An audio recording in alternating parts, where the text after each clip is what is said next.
All right, we are connected for the Thursday edition of the morning check-in, and as always, looking forward to sharing my 2 cents on a variety of subject matter. And I believe the most important and pressing matter happens to be surrounding the 401k situation and the executive order that's coming to basically allow venture capitalists and all the private equity firms to tap into the $12 trillion just sitting on the sidelines known as retirement portfolios. So we're going to talk about that. And I want to share with you an interesting AI breakdown of 5 reasons why it's extremely dangerous to do such. And of course, other headlines that's going on right now. So for those who are plugged in, definitely let me know your thoughts, your ideas on it. Does having access to crypto in your 401k as well as real estate and other assets appeal to you, or are you staying far away from those things and just stick to what you know, which is getting physical, i.e., true, tried, and tested sound money for insurance against fiat debasement? And then, of course, what other opportunities do you look at as far as speculation? Because I still do believe that the MAGA wealth effect is coming, just because Trump mentioned last week, even so, that a boom is coming. And so, you ask the question, how will this boom shape out, and with whose funds will it come from? But anyway, for those who are plugged in, definitely let me know where you're watching from. As I mentioned, if you're new, definitely hit that like button, check mark wherever you're watching from. And if you find any value here, please share so other people can find out what's going on, as well as it gives an opportunity for newcomers to come into the community and get an alternative perspective on subject matter that you quite frankly won't get from the mainstream media. And so let's get into some good news with the Word of God to get your day started or get your afternoon started, wherever you're at and whatever you're doing. Look at some market activity, then we'll filter through the headlines. Real sweet and simple. So let me make sure everything is flowing on my end here, and then we will get into it because it should be a doozy. And as always, just these events here, they play right in line with what I've been saying for quite some time now. And so I remember I was just looking at my archives, and I did a video about Congress is coming for your 401k, years ago. And it was the events that Congress were looking to set in place then, which let me know is quite obvious, where there's no way Wall Street, the banking cabal, and all those individuals that are overseeing this experience we're having would allow those funds to be untapped. And so here we have digital transformation, stable coins, crypto, all being united with the legacy system. And so these funds will definitely be siphoned away and everything else. But okay, so let me stop ranting and get into let's get into some good news first and foremost. And so this one is August 7th. Let me zoom in here. It's entitled Come Close. And it says, come close to God, and God will come close to you. Wash your hands, you sinners. Purify your hearts, for your loyalty is divided between God and the world. That's James 4:8. The New Living Translation just enhances it slightly. It says here, Jesus said, come to me, all who are weary and carry heavy burdens, and I will give you rest. Matthew 11:28. And it says, that's not just an invitation, it's a royal summons from the King of Kings. It says, James picks up that same cry where it says, come close to God and God will come close to you.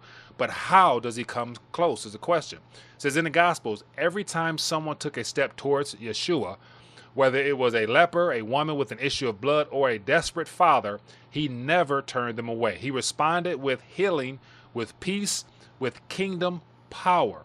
And the question is why? Because proximity to the king always leads to transformation. There's no way anybody who interacted with Yeshua, aka Jesus or Jesus, or whatever you want to call him, no one who interacted with him left the same way. And that's still available to us today. Just a little side note. But here's the key. Wash your hands, purify your hearts. Closeness costs something. It means turning from the world system and realigning with heaven's government. This isn't about religion, it's about relationship.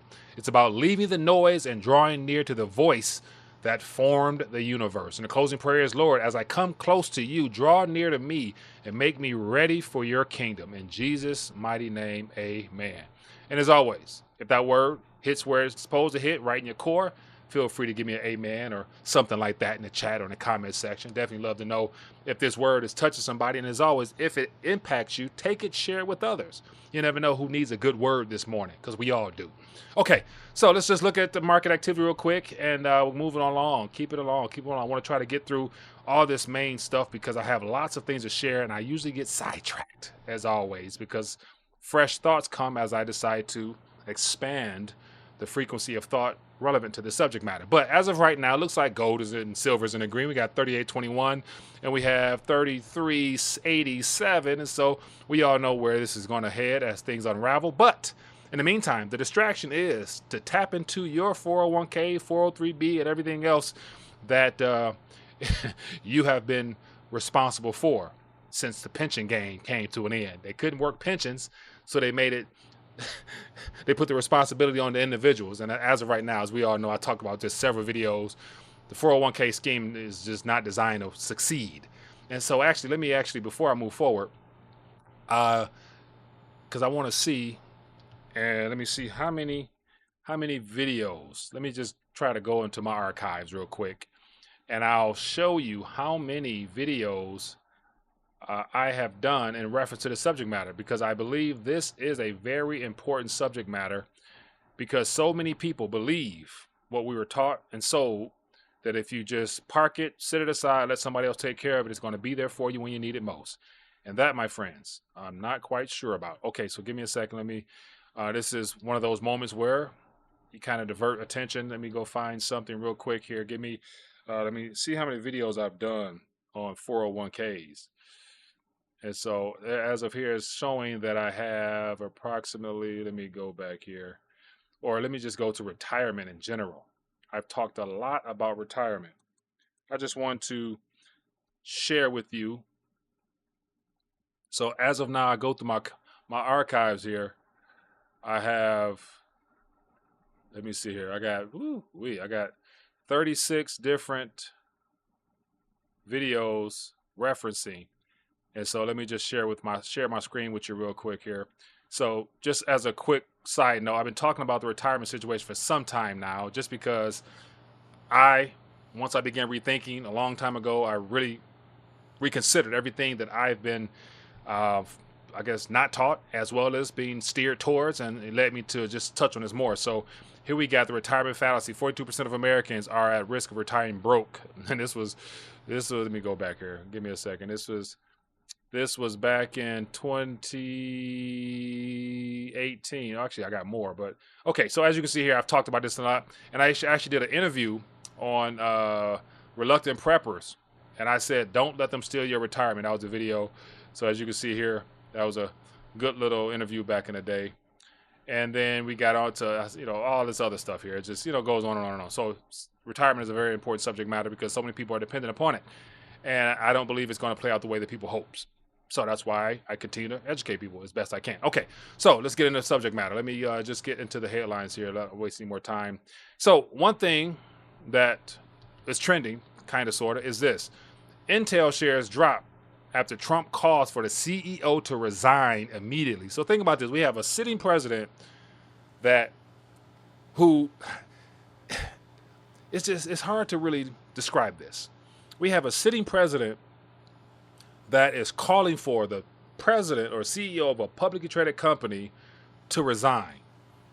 That's not something I've ever experienced or witnessed. Only in this current time frame and in this paradigm, during the beginning phases of a restructuring, can a president tell a CEO to quit because of some misalignments or misinterpretations of how a private company is conducting their affairs in a public space? We got a president who wants to bring everything into his coffers so that he can accomplish the objective of making America great again, whatever that entails.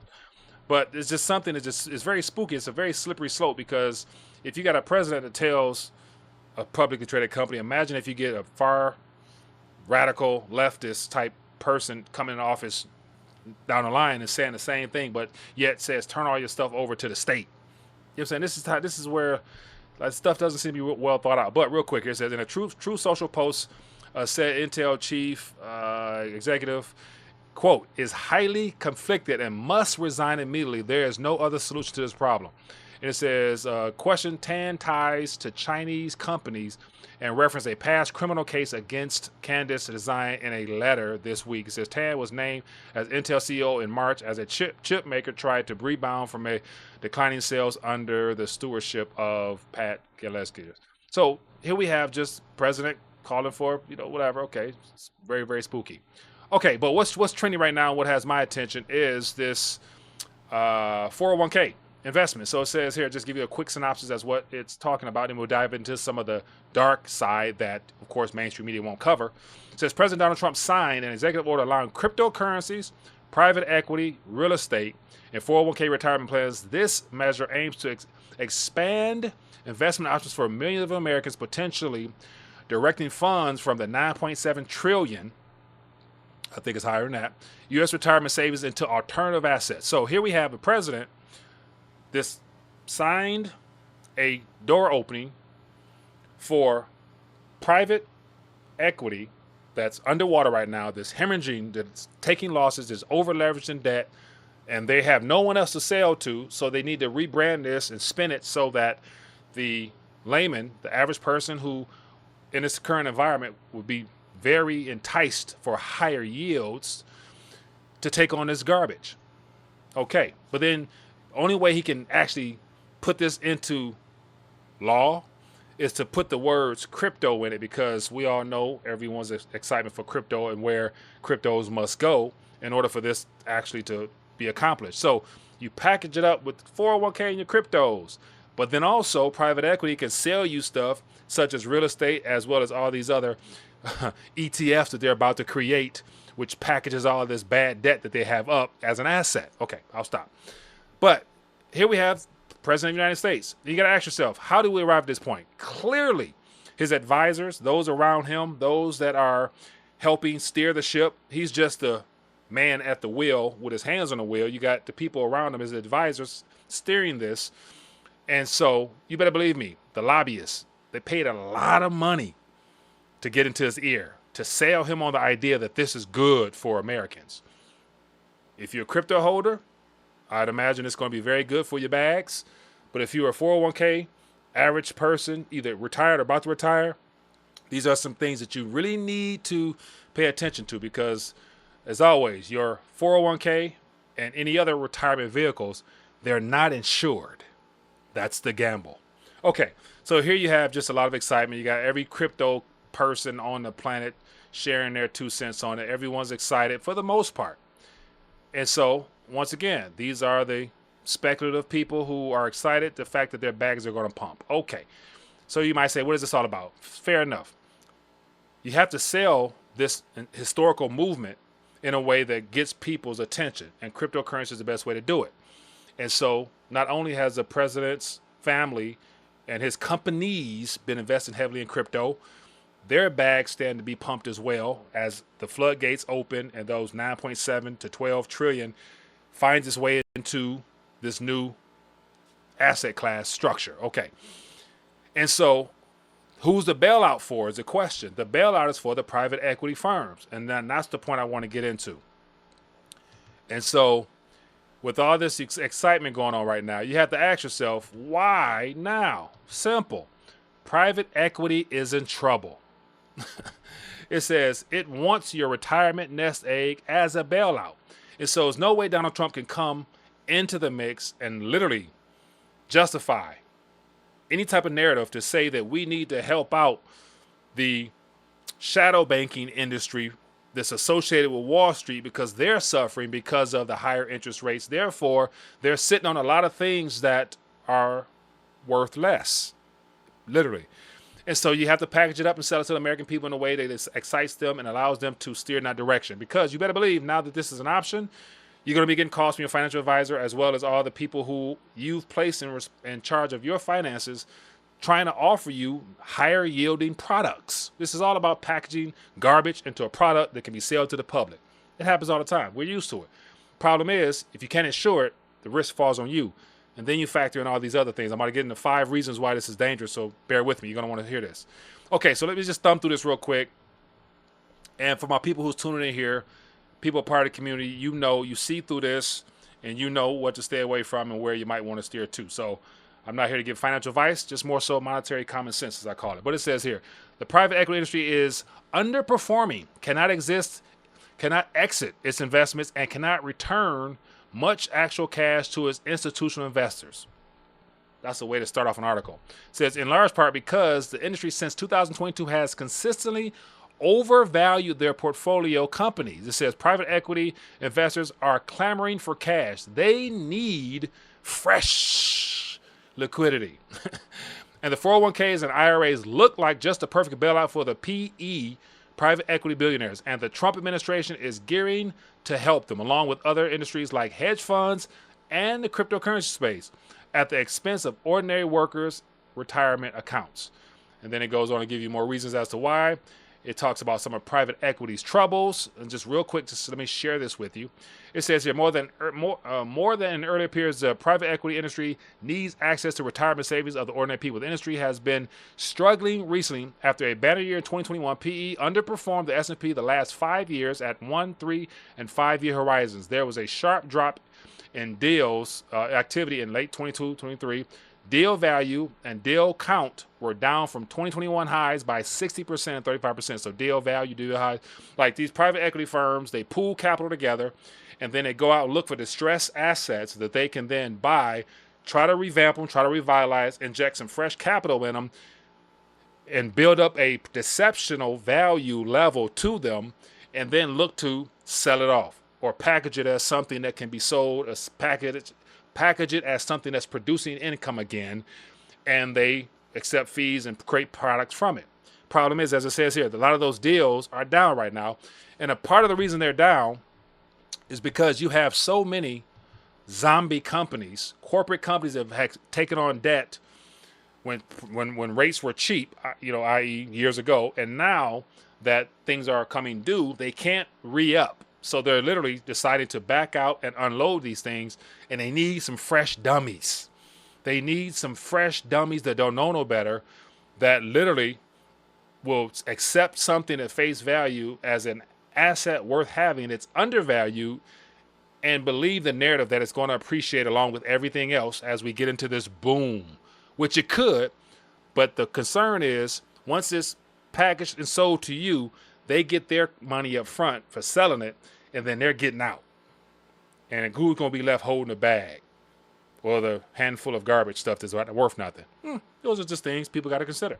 Okay, so I can go through more of this if you want, but it's just not your ordinary corporations. It's just not the zombie companies. Just not all these distressed, small investment strategies that were formulated over the last several decades since interest rates became somewhat lower. And so you got pensions. It says in 2025, New York City's pension system sold off $5 billion of PE investments across 125 funds to Blackstone. And so you have pensions, you got universities unloading here. So it says major university endowments are exiting investments in private equity via sales at a discount to a second entity, the so-called secondary sales of private equity stakes. So you have the selling off of these packaged asset portfolios that were presented to these universities years ago as being great ways to improve and to strengthen your portfolio allocation. Universities now, because of all this tariff stuff, this visa stuff, they're strapped for cash. I post all the time as to how universities are laying off. Just type in layoffs universities, you'll see it. They're needing cash. And so they're laying off, and then they're also dumping all this private equity stuff, and they're trying to get liquid. And so once again, you got all these people dumping. You got the private equity companies sitting on all this stuff, and they need somebody to come in. And when you got 9 to 12 trillion sitting on the sidelines, why not package it up as another opportunity for the next sucker? I'm kind of harsh with my words, but you get my drift. And then last, it says University of California pension system just this year initiated an effort to sell part of its stake. Brown University and Harvard, which sold stakes previously, are currently selling them again. It says Yale, which also has been exposed to selling stakes in PE funds, recently put billions of PE investments up for sale. And so when you have universities up for, selling all this crap, Man, it's just toxic. This is toxic. And then they're having fundraising issues. Declines in exits have a chilling effect of fundraising. Sales are largely confined to portfolio companies that PE funds are confident will sell at the asking price and yield a reasonable return. So the ship's drying up, and this is where it gets interesting. And I'll leave it here and move on to something else. So the industry desperately needs new investors and new sources of capital. PE is hyping investments in private markets as a hot new area for retail investors, including ordinary people whose most valuable assets after their house is their 401k. It wants to get its hands on hard-earned cash in your retirement account. 12.4 trillion in direct contribution accounts, 8.9 trillion of which was in 401ks, and 17 trillion in IRAs as of the fourth quarter of 2024. And so you have all that sitting on the sideline. Who wouldn't want to package up something and see if there'll be other people on the other end that want to buy it? The misinformed, the monetary illiterate, those that don't realize that at what point, whenever the government, regardless of party, comes to you with some suggestions and strategies to help you get ahead, you better ask yourself how and why.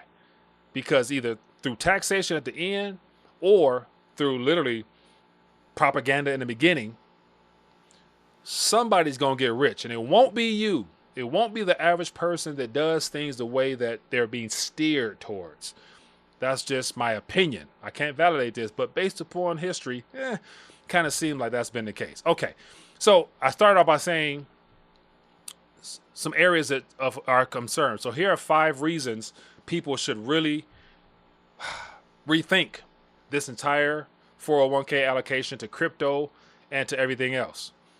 And so it's the people who usually get in at the end that suffer the most damage. And we're at the end, obviously, because this last 8.9 to 12 trillion of available capital just parked in stocks and bonds that they need to siphon over here. This is the last hoorah, because once those funds are siphoned and the billionaires become even richer, they can pull the plug. They can literally pull the plug, because everything that they have been working towards as far as capturing our monetary system, our economy in general, everybody's financial dealings, and last, their retirement portfolios. What else is there to capture? That'll be the great time to pull the plug, reboot the system, start over fresh. It's going to be a lot of people pissed off, but then again, a lot of people that are pissed off because of all the things that are taking place, they won't be in a position to really put up much of a fight. And then you can focus on the next generation, which are the Gen Zs that only know the digital side of things, and just pick up where you left off, 100 plus years ago when they took out gold and silver, gave us debt IOUs, and all the things that's taking place to this point. Game, set, match, in a sense. Won't be easy, but you see where they're steering us. Okay, so I asked Gab AI. Gab AI is an alternative media platform, and they built their own large language model, and it does a good job of deciphering mainstream narratives and giving people truth, quote unquote truth. And so they were on X, but they got banned. And they got banned because they exposed more than they should have, because even Grok has filters. There's controlling forces to all these models, but Gab seems to have opened it up because they're centered on providing truth, whatever that means. So I asked it a simple question. Here we go. Let me share this with you. I'll share this with you, and then we can go from here. I just simply took, let me bring on the screen here. It says, so this is the quick sample. So I said here, give me 5 reasons this is a bad idea for the American retirement accounts. Explain it in layman's terms with an example. And I referenced just an excerpt about Donald Trump is expected to sign an executive order on Thursday that aims to allow private equity, real estate, cryptocurrency, and other alternative assets in 401k retirements. And I forgot to mention another thing. When it comes to real estate, if you've been following alternative media side, you know that BlackRock and all these other vanguards, they've all, during the crises, bought up large stashes of houses of which they've been sitting dormant, and they haven't been able to move them. because they don't want to flood the market with housing, because they're literally trying to continue this price situation where houses are unaffordable. But then again, the narrative says that there's not enough housing, but there is. But it's just the average Joe is strained, and interest rates are too high for people to be able to afford them. So they need to unload a lot of these houses. So these are things that are packaged up as well. But here are some straightforward reasons. It says here are 5 straightforward reasons that this shift could backfire for your 401k. Explain like I'm talking to my neighbor across the fence.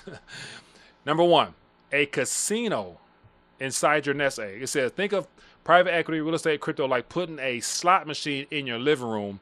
You can hit big, but you can also go home with empty pockets. The whole point of a 401k has been slow but steady compounding.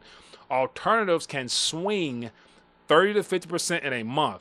Great headlines, terrible heartburn when you're close to retirement. So literally, the volatility of all this stuff that they're trying to package up makes it to where, like, it's risky because up one day, down big time tomorrow. Number 2, rich guy fees that silently bleed the account. And this is where it gets bad, because your conventional portfolio is all small and incremental, which adds up over time. It'll compound over 30 years. Whereas in this new stuff they're about to package up is higher fees that's instant. And then it leaves you with very little at the end as well. It says hedge funds and private equity routinely charge 2 and 20, a 2% of the everything you own each year plus 20% of any portfolio. So 20 basis points, so less than 2%. It says compare that, or 2% of everything you own. So this is starting with the hedge funds and private equity first. Sorry. It says compare that with 0.03% fees on basic S&P index funds, and on a 400K balance, that's $8K a year versus over 120. So on the private equity side, what they're saying is the 2% of everything with a 20% profit at the end is about $8,000 a year that you'll lose with them managing and overseeing your account. With the conventional for S&P model investing in index funds per year, about 120. It says over 2 decades, a richer fee cart eats something like a second house worth of money. And so private equity, the hedge funds, they're taking more off the top up front, leaving you with very little at the end. It says here, grandma can't sell it when bills come due. It says alternatives are often locked up for 5 to 10 years. With a normal 401k, you can rebalance or take a withdrawal tomorrow if your roof caves in. If your money is stuck in an evergreen property fund and the fund gate goes down, the only way you can trade is excuses with customer service. So literally, you get into one of these products that they're trying to sell you nowadays, it won't be as liquid, meaning that you can't get out. So if you need to get out, you've got to go through the loopholes. And of course, I'm sure within the fine print, they have it worded to where there has to be dead periods, because if everybody came to the floodgates trying to get out, their products would fail. Just like in equities. It says far more paperwork and sudden processes. Sudden surprise. It says these assets carry odd tax forms, K1s, potential unrelated business income tax, or surprise capital calls where you must send in more cash or be diluted. Many folks will still find their 401k sending them tax bills instead of refunds, and most plan record keepers are not ready for this migraine. And last, conflict of interest magnet. It says when exotic options appear, plan providers and advisors start collecting commissions or placement fees. It says the fund with the slickest salesman, not the best return, can wind up on your menu. Even honest fiduciaries struggle. There's no long track record to juggle these alternatives against. And then last here, it just gives you 2 good examples. It says, imagine 2 neighbors, Joe and Lisa, each 60 with 400K saved. Joe keeps it in a low-cost S&P index. 10 years later, the market doubles. His balance hits $800,000 minus fees. He's ready to retire and can rebalance any day he wants. It says Lisa shifts half her balance to a crypto real estate private fund touted at 20% a year. The fees are 5% upfront and plus 2% yearly. After 5 great years, the fund is up 70%. So that's the draw. Oh, I'm up 70%. But it says, but then it crashes 40% amongst the volatility in the crypto space and everything else. And it says worse, redemptions freeze for 2 more years. So by age 70, her balance is $550K, and she still can't touch half of it. So it says same starting point, very different retirement, simply because risky, high fee, illiquid assets got rolled into a plain vanilla 401k cookie jar. So 5 reasons why it's somewhat concerning. It's concerning, and those are, of course, broken down to layman's terms. But the goal was to just try to help it make sense. Whenever the government comes in and say that they can do something, you got to ask yourself, what do they stand to gain, and who do the lobbyists that's been in their ear, donating millions and millions and millions to his campaign, what do they stand to benefit? And you better believe, at the end of the day, it's not to make you richer. That's my whole argument, people. But anyway, just taking a minute sharing with you some things that should be of concern to a lot of people, and expect to get calls as well as new types of products being offered to you related to this subject matter. And then, of course, do your due diligence. This is not financial advice. This is just monetary common sense. Whenever the government comes offering you something that's supposed to be a benefit, just look at where we're at now.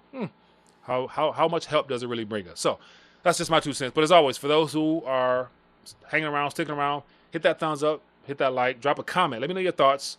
Are you going to participate in this euphoria, or are you going to stick to what you do best, or are you going to gamble? Either way, I believe personally, my thoughts are, I'm not so interested in handing my funds over to strangers like that. But then again, having self-custody of a variety of things, as well as looking for speculative opportunities, are great things to look at, because I know that the MAGA boom is coming, because this president can't go down in history books no other way. He has to go out on top.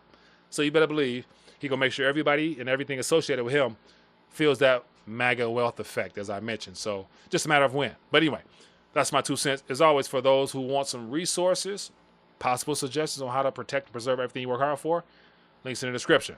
Shalom.